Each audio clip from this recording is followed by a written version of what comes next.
Chapter 15 वेरपर की उड़ान। वेरपर ने अपने बिस्तर में डमी को व्यवस्थित किया और अपने तंबू की पिछली दीवार के नीचे गांव के अंधेरे में चुपके से निकल गया। वह सीधे उस झोपड़ी में गया जिसमें जेन क्लेटन को बंदी बनाकर रखा गया था। दरवाजे के सामने एक काला संतरी बैठा था। वेरपर ने हिम्मत करके उसके पास जाकर उसके कान में कुछ शब्द कहे, उसे तंबाकू का पैकेट दिया और झोपड़ी में चला गया। जब यूरोपीय अंदर के अंधेरे में गायब हो गया तो वो काला संतरी मुस्कुराया और आंख मारी। बेल्जियन अखमेद के प्रमुख लेफ्टिनेंटों में से एक होने के नाते स्वाभाविक रूप से गांव के भीतर या बाहर जहां चाहे जा सकता था, और इसलिए संतरी ने श्वेत महिला कैदी के साथ झोपड़ी में प्रवेश करने के उसके अधिकार पर सवाल नहीं उठाया था। अंदर से वेरपर ने फ्रेंच में और धीमी आवाज में आवाज लगाई, लेडी ग्रास्टोक। मैं हूँ मिस्टर फ्रेकोल्ट, आप कहाँ हैं? लेकिन कोई जवाब नहीं मिला। जल्दी से आदमी ने अंदर की तरफ टटोला, हाथ फैलाकर अंधेरे में आंख मूंद कर टटोला। अंदर कोई नहीं था। वेरपर का आश्चर्य शब्दों से परे था। वह संतरी से सवाल पूछने के लिए आगे बढ़ने ही वाला था जब उसकी आंखें अंधेरे की आदी हो गई थीं, तो उसने झोपड़ी की पिछली दीवार के आधार के पास कम कालेपन का एक धब्बा देखा। जांच करने पर पता चला कि यह धब्बा दीवार में एक छेद था। यह उसके शरीर को गुजरने की अनुमति देने के लिए पर्याप्त बड़ा था, और चूंकि वह आश्वस्त था कि लेडी ग्रस्टोक गांव से भागने की कोशिश में छेद से बाहर निकल गई थी, इसलिए उसने उसी रास्ते का लाभ उठाने में कोई समय नहीं गंवाया। लेकिन उसने जेन क्लेटन की निरर्थक खोज में भी समय नहीं गंवाया। उसकी अपनी जान इस बात पर निर्भर थी कि वह अखमेद से बच पाएगा या उससे आगे निकल जाएगा जब उस योग्य व्यक्ति को पता चल जाता कि वह भाग गया है। उसकी मूल योजना में लेडी ग्रेस्टोक के भागने में मिलीभगत की बात दो बहुत अच्छे और पर्याप्त कारणों से की गई थी।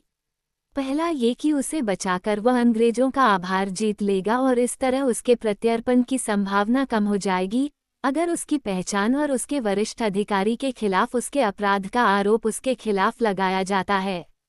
दूसरा कारण इस तथ्य पर आधारित था कि भागने का केवल एक ही रास्ता उसके लिए सुरक्षित रूप से खुला था। वह पश्चिम की ओर यात्रा नहीं कर सकता था क्योंकि बेल्जियम की संपत्ति उसके और अटलांटिक के बीच थी। दक्षिण उसके लिए उस जंगली बंदर आदमी की भयावह उपस्थिति के कारण बंद था जिसे उसने लूटा था। उत्तर में अखमेद के मित्र और सहयोगी थे।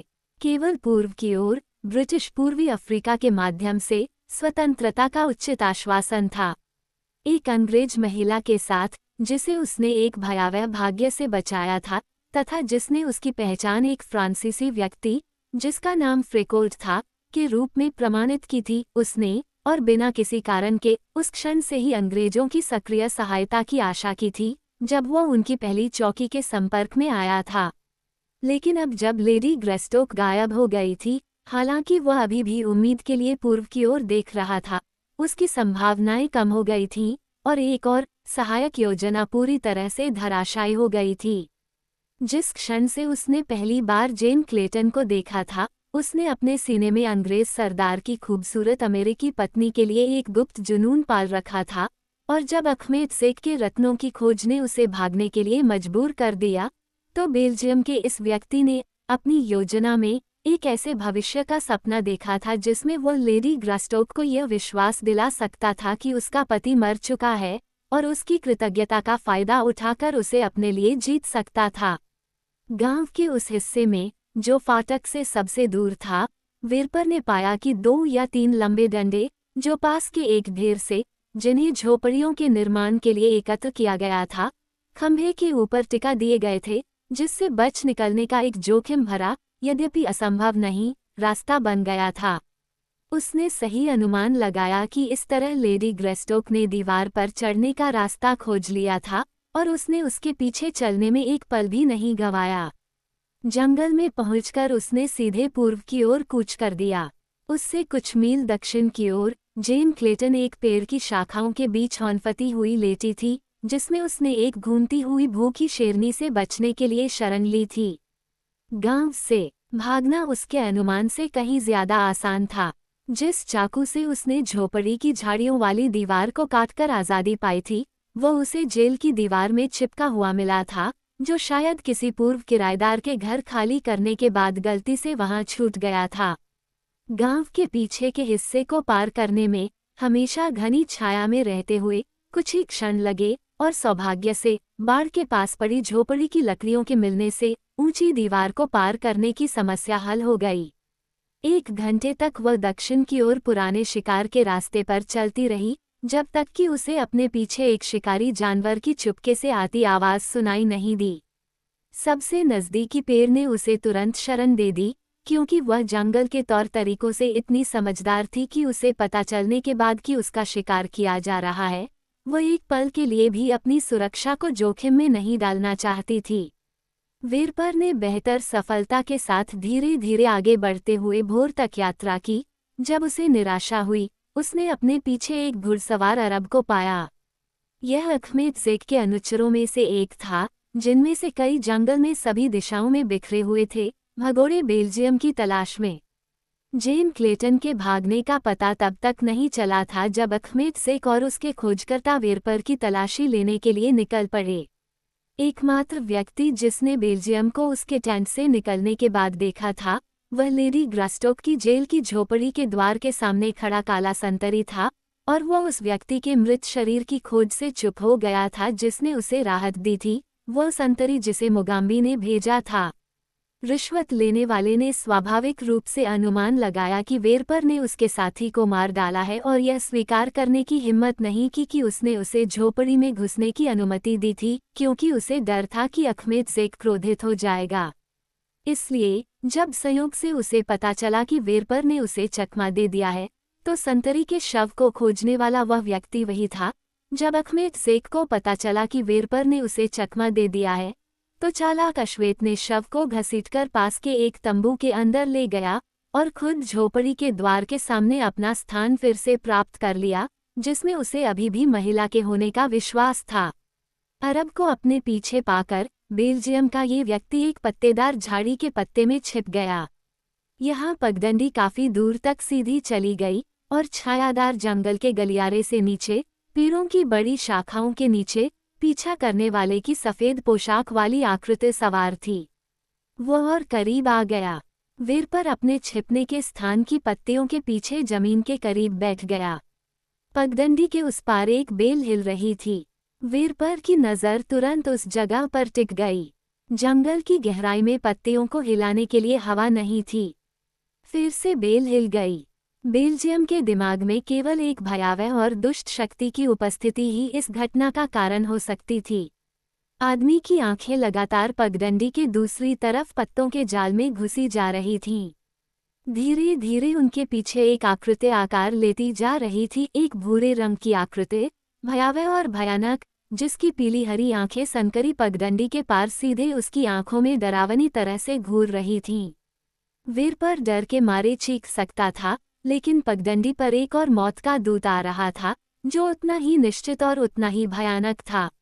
वह चुप रहा, लगभग डर से स्तब्ध। अरब उसके पास आया। वीरपर से पगडंडी के पार शेर झरने की ओर झुका हुआ था, जब अचानक उसका ध्यान घुड़सवार की ओर गया। बेल्जियम के आदमी ने देखा कि हमलावर की दिशा में उसका सिर घूम गया और उसका दिल धड़कना बंद हो गया, क्योंकि वह इस रुकावट के परिणाम की प्रतीक्षा कर रहा था। घुड़सवार टहलता हुआ उसके पास पहुंचा। क्या वह घबराया हुआ जानवर, जिस पर वह सवार था, मांसाहारी जानवर की गंध से डर जाएगा और भागकर वीरपर को जानवरों के राजा की दया पर छोड़ देगा? लेकिन वह बड़ी बिल्ली की नज़दीकी मौजूदगी से बेखबर लग रहा था। वह आगे बढ़ा, उसकी गर्दन झुकी हुई थी, उसके दांतों के बीच लगाम दब रही थी। बेल्जियन ने फिर से अपनी नज़र शेर की ओर घुमाई। जानवर का पूरा ध्यान अब घुड़सवार पर लगा हुआ लग रहा था। वे अब शेर के बराबर थे, और फिर भी जानवर नहीं उछला। क्या वह अपने मूल शिकार पर ध्यान देने से पहले उनके गुजर जाने का इंतजार कर रहा था? वीरपर कांप उठा और आधा उठ गया। उसी पल शेर अपने छिपने की जगह से उछला और घुड़सवार पर पूरी तरह से टूट पड़ा। घोड़ा एक डरावनी तीखी हिनहिनाहट के साथ लगभग बेल्जियन पर ही सिमट गया। शेर ने असहाय अरब को उसकी काठी से खींच लिया और घोड़ा वापस पगडंडी पर कूद गया और पश्चिम की ओर भाग गया। लेकिन वह अकेला नहीं भागा। जब भयभीत जानवर ने उस पर दबाव डाला तो वेरपर ने जल्दी से खाली हो रही काठी और उसके सामने मौजूद अफसर को नोटिस करने में देर नहीं लगाई। शेर ने अरब को एक तरफ से घसीटा ही था कि बेल्जियम ने काठी के मूठ और घोड़े के अयाल को पकड़कर दूसरी तरफ से घोड़े की पीठ पर छलांग लगा दी। आधे घंटे बाद एक नंगा दानव पेड़ों की निचली शाखाओं के बीच से आसानी से झूलता हुआ रुका और सिर उठाकर और नथुने फैलाकर सुबह की हवा सूंघने लगा। खून की गंध उसके होश में तेजी से घुसी और उसके साथ नुमा शेर की गंध भी घुली हुई थी। दानव ने अपना सिर एक तरफ झुकाया और सुनने लगा। पगडंडी पर थोड़ी दूर से ही शेर के लालची भोजन की स्पष्ट आवाजें आ रही थीं। हड्डियों का चटकना, बड़े बड़े टुकड़ों का निगलना, संतुष्ट होकर गुर्राना, ये सब राजा के भोजन करने की निकटता को प्रमाणित कर रहे थे। टार्ज़न उस स्थान पर पहुंचा, पेड़ों की शाखाओं के पास ही खड़ा रहा। उसने अपने आने की आवाज़ छिपाने की कोई कोशिश नहीं की और जल्द ही उसे इस बात का सबूत मिल गया कि नुमा ने उसे सुन लिया है, क्योंकि रास्ते के किनारे एक झाड़ी से एक अशुभ गड़गड़ाहट भरी चेतावनी आ रही थी। शेर के ठीक ऊपर एक छोटी शाखा पर रुककर टार्ज़न ने नीचे भयानक दृश्य देखा। क्या यह अपरिचित चीज वही आदमी हो सकता है जिसका वह पीछा कर रहा था? बंदर आदमी ने सोचा। समय समय पर वह पगडंडी पर उतरता था और अपनी गंध के सबूत से अपने फैसले की पुष्टि करता था कि बेल्जियम का ये शिकारी पूर्व की ओर इस शिकार के निशान का पीछा कर रहा था। अब वह शेर और उसके झुंड से आगे बढ़ गया, फिर से नीचे उतरा और अपनी नाक से जमीन की जांच की। यहाँ उस आदमी का कोई निशान नहीं था जिसका वह पीछा कर रहा था। टार्ज़न पेड़ के पास वापस आ गया। गहरी नजरों से उसने क्षत विक्षत लाश के आसपास की जमीन पर सुंदर पत्थरों की खोई हुई थैली के निशान की तलाश की, लेकिन उसे कुछ भी नजर नहीं आया। उसने नुमा को डांटा और उस बड़े जानवर को भगाने की कोशिश की, लेकिन उसके प्रयासों को केवल गुस्से से भरी दहाड़ें ही पुरस्कृत कर पाईं। उसने पास की एक शाखा से छोटी छोटी टहनियां तोड़ी और उन्हें अपने पुराने दुश्मन पर फेंक दिया। नुमा ने अपने नुकीले दांतों से ऊपर देखा, भयानक रूप से मुस्कुराया, लेकिन वह अपने शिकार से नहीं उठा।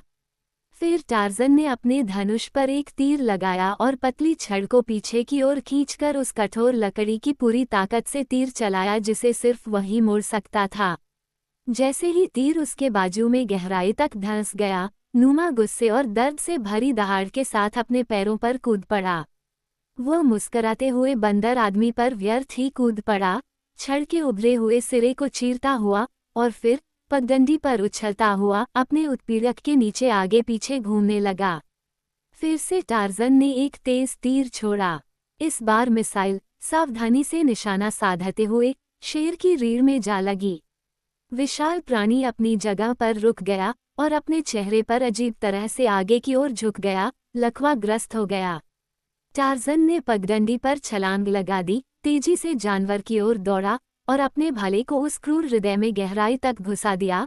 फिर अपने तीरों को ठीक करने के बाद उसने अपना ध्यान पास की झाड़ियों में जानवर के शिकार के क्षत विक्षत अवशेषों की ओर लगाया। चेहरा गायब था। अरब कपड़ों से उस आदमी की पहचान के बारे में कोई संदेह नहीं हुआ, क्योंकि वह उसे अरब शिविर में ले गया था और फिर वापस आया था, जहां से वह आसानी से कपड़े प्राप्त कर सकता था। टार्ज़न को इतना यकीन था कि शव उसी का था जिसने उसे लूटा था कि उसने बड़े मांसाहारी की गंध और पीड़ित के ताजे खून के बीच गंध से अपने अनुमान को सत्यापित करने का कोई प्रयास नहीं किया। उसने अपना ध्यान थैली की सावधानीपूर्वक खोज पर केंद्रित कर दिया, लेकिन लाश पर या उसके आसपास कहीं भी गायब वस्तु या उसके अंदर की चीजों का कोई निशान नहीं था। बंदर आदमी निराश था, संभवतः रंगीन कंकड़ों के खो जाने के कारण नहीं, बल्कि नुमा के कारण कि उसने उससे बदला लेने का आनंद छीन लिया। ये सोचते हुए कि उसकी संपत्ति का क्या हुआ होगा, वानर मानव धीरे धीरे उस दिशा में वापस मुड़ा जहां से वह आया था। उसके दिमाग में अरब शिविर में घुसने और तलाशी लेने की योजना घूम रही थी, जब फिर से अंधेरा छा जाएगा। पेड़ों पर चढ़कर वह शिकार की तलाश में सीधे दक्षिण की ओर बढ़ गया, ताकि दोपहर से पहले अपनी भूख मिटा सके और फिर शिविर से दूर किसी जगह पर दोपहर के लिए लेट जाए, जहां वह बिना किसी डर के सो सके, जब तक कि उसे अपनी योजना पर अमल करने का समय न आ जाए। वो अभी रास्ते से हटा ही था कि एक लंबा, काला योद्धा, जो दृढ़ चाल से आगे बढ़ रहा था, पूर्व की ओर से गुजरा। यह मुगाम्बी था, जो अपनी मालकिन की तलाश कर रहा था। वह रास्ते पर आगे बढ़ता रहा और मरे हुए शेर के शरीर की जांच करने के लिए रुक गया। जंगल के राजा की मौत का कारण बने घावों की तलाश करते समय उसके चेहरे पर हैरानी के भाव उभर आए। टार्ज़न ने अपने तीर निकाल लिए थे, लेकिन मुगाम्बी के लिए मौत का सबूत उतना ही मजबूत था, जैसे कि हल्की मिसाइलें और भाला अभी भी शव से बाहर निकले हुए हों। अश्वेत ने चुपके से अपने चारों ओर देखा। शव अभी भी गर्म था, और इस तथ्य से उसने तर्क किया कि हत्यारा करीब ही था, फिर भी जीवित व्यक्ति का कोई संकेत नहीं दिखाई दिया। मुगाम्बी ने अपना सिर हिलाया और पगडंडी पर आगे बढ़ता रहा, लेकिन दोगुनी सावधानी के साथ।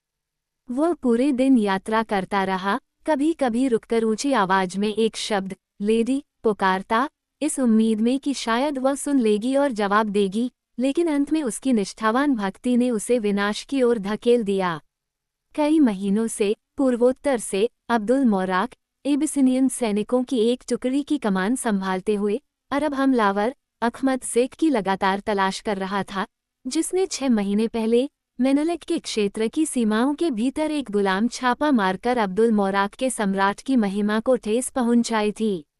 और अब ऐसा हुआ कि अब्दुल मोराक उसी दिन दोपहर के समय थोड़े विश्राम के लिए रुके थे और उसी रास्ते पर चल रहे थे जिस पर वेरपर और मुगाम्बी पूर्व की ओर जा रहे थे। सैनिकों के घोड़े से उतरने के कुछ ही समय बाद बेल्जियम का सैनिक, उनकी मौजूदगी से अनजान, अपने थके हुए घोड़े पर सवार होकर लगभग उनके बीच में आ गया, इससे पहले कि वह उन्हें देख पाता। तुरंत उसे घेर लिया गया और उस पर सवालों की बौछार कर दी गई। जैसे ही उसे घोड़े से उतारा गया और कमांडर के सामने ले जाया गया। अपनी यूरोपीय राष्ट्रीयता का हवाला देते हुए वेरपर ने अब्दुल मोराक को आश्वस्त किया कि वह एक फ्रांसीसी है, जो अफ्रीका में शिकार कर रहा है, तथा उस पर अजनबियों ने हमला किया है, उसके सफारी के लोग मारे गए हैं या तितर-बितर हो गए हैं, तथा वह स्वयं किसी चमत्कार से बच निकला है। एबिसिनियन की एक आकस्मिक टिप्पणी से वेरपर को अभियान का उद्देश्य पता चल गया, और जब उसे पता चला कि ये लोग अहमद शेख के दुश्मन थे, तो उसने हिम्मत जुटाई और तुरंत अपनी दुर्दशा का दोष अरब पर डाल दिया। हालांकि, इस डर से कि वह फिर से हमलावर के हाथों में न पड़ जाए, उसने अब्दुल मोराक को उसका पीछा करने से हतोत्साहित किया, तथा एबिसिनियन को आश्वस्त किया कि अहमद शेख के पास एक बड़ी और खतरनाक सेना है, तथा वह तेजी से दक्षिण की ओर बढ़ रहा है। इस बात से आश्वस्त होकर कि हमलावर को पकड़ने में बहुत समय लगेगा, तथा मुठभेड़ की संभावना भी बहुत कम है, मोराक ने अनिच्छा से अपनी योजना को त्याग दिया तथा अपनी कमान को आवश्यक आदेश दिया कि वे जहां भी हों, वहीं शिविर स्थापित कर लें, ताकि अगली सुबह अबिसिनिया की ओर वापसी की तैयारी की जा सके। दोपहर बाद शिविर का ध्यान पश्चिम की ओर एक शक्तिशाली आवाज की ध्वनि से आकर्षित हुआ, जो एक ही शब्द पुकार रही थी, जिसे कई बार दोहराया गया, लेडी, लेडी, लेडी। अपनी सावधानी की प्रवृत्ति के अनुरूप अब्दुल मोराक के आदेश पर कार्य करते हुए कई एबिसिनियाई लोग जंगल के रास्ते चुपके से आह्वानकर्ता की ओर बढ़े। आधे घंटे बाद वे मुगाम्बी को घसीटते हुए वापस लौटे। जब वो एबिसिनियन अधिकारी के सामने पहुंचा तो सबसे पहले उसकी नज़र जिस व्यक्ति पर पड़ी, वह था जूल्स फ्रेकोल्ट, वह फ्रांसीसी जो उसके मालिक का मेहमान था और जिसे उसने आखिरी बार अहमद शेख के गांव में ऐसे हालात में प्रवेश करते देखा था जो हमलावरों के साथ उसकी जान पहचान और दोस्ती की ओर इशारा करते थे। अपने स्वामी और उसके घर पर आए विपत्तियों तथा फ्रांसीसी व्यक्ति के बीच मुगाम्बी ने एक भयावह संबंध देखा, जिसके कारण वह वेरपर का ध्यान उस पहचान की ओर आकर्षित नहीं कर सका, जिसे वेरपर स्पष्ट रूप से पहचानने में असफल रहा। मुगाम्बी ने दलील दी कि वह दक्षिण में दूर स्थित एक जनजाति का एक हानिरहित शिकारी था। उसने अपने रास्ते पर जाने की अनुमति मांगी, लेकिन अब्दुल मोराक ने योद्धा के शानदार शरीर की प्रशंसा करते हुए उसे वापस अदीस अबेबा ले जाने और मेनोलिक के सामने पेश करने का फैसला किया। कुछ ही क्षणों बाद मुगाम्बी और वेरपर को सुरक्षा के तहत ले जाया गया, और बेल्जियम के नागरिक को पहली बार पता चला कि वह भी एक अतिथि नहीं बल्कि एक कैदी था। व्यर्थ में उसने इस तरह के व्यवहार का विरोध किया, जब तक कि एक मजबूत सैनिक ने उसके मुंह पर वार नहीं किया और उसे धमकी दी कि अगर वह नहीं रुका तो उसे गोली मार दी जाएगी। मुगाम्बी ने इस मामले को ज्यादा गंभीरता से नहीं लिया, क्योंकि उसे इस बात का जरा भी संदेह नहीं था कि यात्रा के दौरान उसे अपने पहरेदारों की निगरानी से बचने और भागने का भरपूर मौका मिलेगा। अपने दिमाग में हमेशा इस विचार को सबसे ऊपर रखते हुए उसने एबिसिनियन लोगों की अच्छी राय हासिल की, उनसे उनके सम्राट और उनके देश के बारे में कई सवाल पूछे और अपने गंतव्य तक पहुंचने की बढ़ती इच्छा को दर्शाया, ताकि वह उन सभी अच्छी चीज़ों का आनंद ले सके जिनके बारे में उन्होंने उसे आश्वासन दिया था कि आदिस अबाबा शहर में मौजूद हैं। इस तरह उसने उनके संदेह को दूर कर दिया और हर दिन उसे अपने ऊपर उनकी निगरानी में थोड़ी राहत मिलती गई। इस तथ्य का लाभ उठाकर कि उसे और वेरपर को हमेशा एक साथ रखा जाता था, मुगाम्बी ने ये जानने की कोशिश की कि दूसरे को टार्जन के ठिकाने या बंगले पर छापे के लेखक, साथ ही लेडी ग्रस्टोक के भाग्य के बारे में क्या पता था, लेकिन चूंकि वह इस जानकारी के लिए बातचीत के संयोगों तक ही सीमित था, इसलिए वेरपर को उसकी असली पहचान से परिचित कराने का साहस नहीं कर सका, और चूंकि वेरपर भी अपने मेजबान के घर और खुशी के विनाश में अपनी भूमिका को दुनिया से छिपाने के लिए उतना ही उत्सुक था, इसलिए मुगाम्बी को कुछ भी पता नहीं चला, कम से कम इस तरह से। लेकिन एक समय ऐसा आया जब संयोगवश उन्हें एक बहुत ही आश्चर्यजनक बात पता चली। दल ने एक उमस भरे दिन की दोपहर में एक साफ और सुंदर नदी के किनारे डेरा डाला था। नदी का तल कंकरीला था, मगर मच्छरों का कोई संकेत नहीं था, जो अंधेरे महाद्वीप के कुछ हिस्सों की नदियों में बेतरतीब ढंग से नहाने के लिए खतरा थे, और इसलिए एबिसिनियन ने लंबे समय से टाले जा रहे और बहुत जरूरी स्नान करने के अवसर का फायदा उठाया। जब वेरपर ने, जिसे मुगाम्बी के साथ पानी में प्रवेश करने की अनुमति दी गई थी, अपने कपड़े उतारे, तो अश्वेत ने देखा कि किस सावधानी से उसने अपनी कमर के चारों ओर बंधी हुई एक चीज को खोला था, और जिसे उसने अपनी शर्ट के साथ उतार दिया था, और शर्ट को हमेशा अपने पास रखा था, ताकि उसकी संदिग्ध चिंता की वस्तु छिप जाए। ये वही सावधानी थी जिसने योद्धा का ध्यान उस वस्तु की ओर आकर्षित किया, तथा योद्धा के मन में स्वाभाविक जिज्ञासा उत्पन्न की, और ऐसा संयोग हुआ कि जब अति सावधानी के कारण घबराहट में बेल्जियन योद्धा ने छिपी हुई वस्तु को टटोला और उसे नीचे गिरा दिया, तो मुगाम्बी ने उसे जमीन पर गिरते हुए देख लिया, तथा उसकी कुछ सामग्री घास पर बिखर गई। अब मुगाम्बी अपने मालिक के साथ लंदन गया था। वो उतना अपरिष्कृत जंगली नहीं था जितना उसके पहनावे से पता चलता था। वह दुनिया के सबसे बड़े शहर के महानगरीय लोगों के साथ घुल मिल गया था। उसने संग्रहालयों का दौरा किया था और दुकानों की खिड़कियों का निरीक्षण किया था, और इसके अलावा वह एक चतुर और बुद्धिमान व्यक्ति था। जिस क्षण ओपार के रत्न उसकी चकित आंखों के सामने चमकते हुए लुढ़के, उसने उन्हें पहचान लिया कि वे क्या हैं, लेकिन उसने कुछ और भी देखा जो उसे रत्नों के मूल्य से कहीं अधिक गहराई से दिलचस्पी देता था। उसने हजारों बार चमड़े की थैली देखी थी जो उसके मालिक के बगल में लटकती थी, जब वानरों के टार्जन ने, खेल और रोमांच की भावना में, कुछ घंटों के लिए अपने बचपन के आदिम तौर तरीकों और रीति रिवाजों को अपनाने का फैसला किया था, और अपने नग्न योद्धाओं से घिरे हुए शेर और तेंदुए, भैंस और हाथी का शिकार उसी तरह किया था जैसा उसे सबसे अच्छा लगता था। वेरपर ने देखा कि मुगाम्बी ने थैली और पत्थर देख लिए हैं। उसने जल्दी से कीमती रत्नों को इकट्ठा किया और उन्हें उनके कंटेनर में वापस रख दिया, जबकि मुगाम्बी ने उदासीनता का भाव दिखाते हुए नहाने के लिए नदी की ओर टहलना शुरू कर दिया। अगली सुबह अब्दुल मोराक को ये जानकर बहुत गुस्सा और निराशा हुई कि उसका विशालकाय काला कैदी रात के समय भाग गया था, जबकि वेरपर भी इसी कारण से भयभीत था, जब तक कि उसकी कांपती हुई उंगलियों ने उसकी कमीज के नीचे थैली को अभी भी अपनी जगह पर नहीं पाया और उसके भीतर रखी हुई चीजों की कठोर रूपरेखा नहीं देखी।